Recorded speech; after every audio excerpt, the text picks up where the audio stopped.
sudah surut murkanya.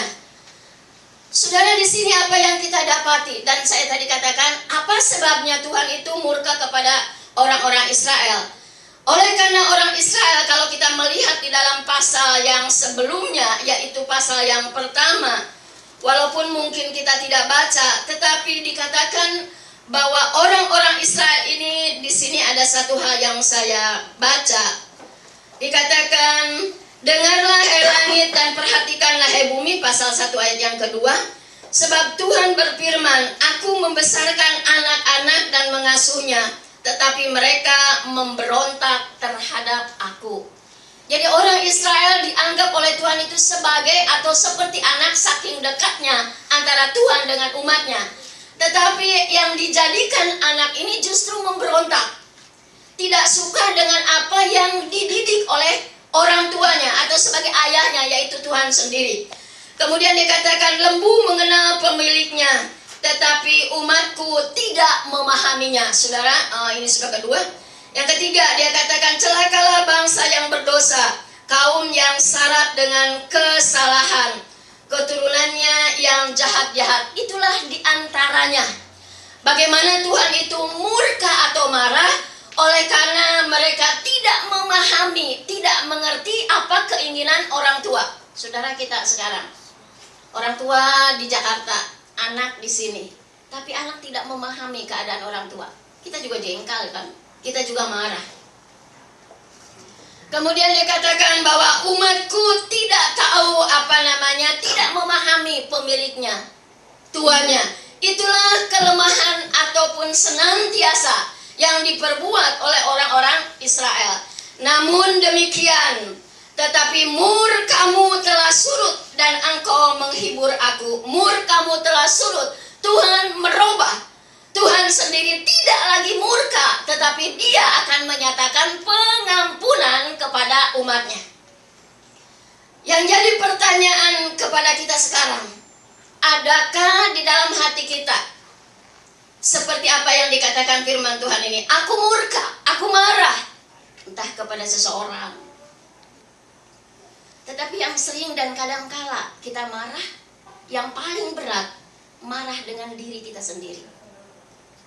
Dengan orang lain mungkin kita bisa katakan, aku marah dengan orang tuaku, aku marah dengan suamiku, aku marah dengan anak-anakku, atau mungkin dengan saudaraku.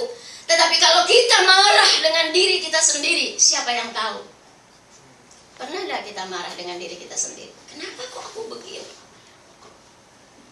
Kayaknya kita tidak punya kepastian berdiri ini di mana. Kita tidak punya pegangan di dalam hidup kita. Padahal nyanyian kita katakan bahwa kita harapan kita sepenuhnya kepada Tuhan.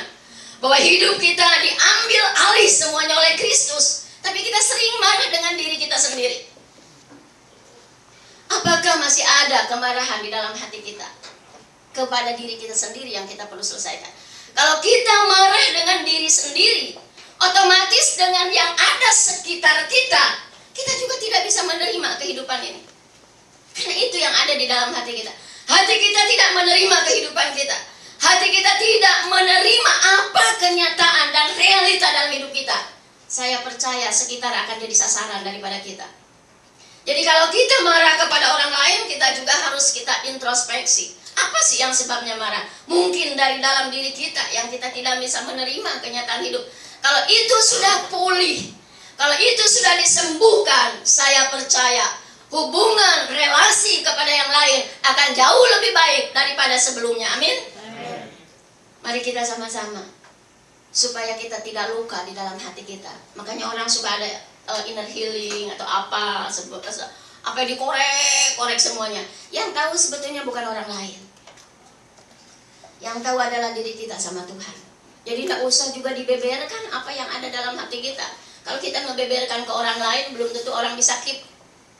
Kita udah selesai, orang lain masih. Yang namanya di LA tempat gosip kan banyak dari dulu saya percaya. Sekarang murkanya sudah nggak ada lagi lah. Sudah enggak. Ini zaman dulu saya mungkin 10 tahun yang lalu bahkan anak saya di sini. Tapi sekarang saya tahu apa tambah berbanyak atau tambah sedikit juga tidak tahu. Yang penting kita, hati kita untuk lebih dalam lagi. Siapa yang kita masih marah dengan diri kita sendiri? Kalau kita marah terus-menerus dengan diri kita sendiri, kasihan dengan sekitar kita, anak kita, kemudian ya tetangga jauh kan kali, kemudian tetangga yang dekat lah yang kasihannya. Tapi saya percaya kalau kita mengundang Roh Kudus, mengundang Kristus di dalam hati kita. Tadi kita kan nyanyikan, semua tik diambil oleh Kristus, hidup kita diambil. Apa yang sudah diambil oleh Kristus itu? Jangan supaya kita nyanyinya, semua Christ yang mengambil, semua Kristus yang mengambil. Tapi kita katakan, Tuhan, ambillah hatiku yang luka. Ambillah hatiku yang luka, balut dan sembuhkan, supaya aku juga boleh sungguh diperbaharui kehidupan kita dari hari ke hari. Amin, saudara. Saudara percaya bahwa kuasa Kristus mampu untuk mengambil. Tidak usah banyak orang lain counseling, diri sendiri dengan Kristus. Tuhan hadir dan Tuhan ada, bahwa Tuhan sanggup dan Tuhan mampu. Kita akan melihat bahwa inilah yang dikatakan oleh orang Israel. Aku mengucap syukur karena di dunia ini tidak ada seorang pun yang dapat mengampuni. Itu sebabnya sebentar lagi kita akan Natal. Maka di situ dikatakan bahwa firman yang jadi daging, firman yang jadi manusia, yang namanya adalah Yesus, adalah juru selamat. Karena apa? Mau mengampuni dosa-dosa. Kalau Nabi Yesaya menubuatkan, memberitahukan pengharapan. Karena memang Yesaya itu dari ayat pasal 1, pasal 7, pasal 9 menubuatkan akan datangnya Raja Damai. Bukan saja nubuatan, tetapi fakta dan realita. Tanda kasih Allah itu adalah Kristus di tengah-tengah dunia yang memberikan pengampunan kepada kita. Kalau Tuhan sudah memberikan pengampunan, mari kita juga memberikan pengampunan. Bukan saja damai dengan diri sendiri, mengampuni diri sendiri, tetapi juga mau mengampuni orang lain. Masihkah ada ganjelan di dalam hati kita? Saya percaya kalau ada ganjelan itu memang gak enak, nyesek di dalam kehidupan kita. Tidur juga tidak nyenyak, makan pun juga tidak enak.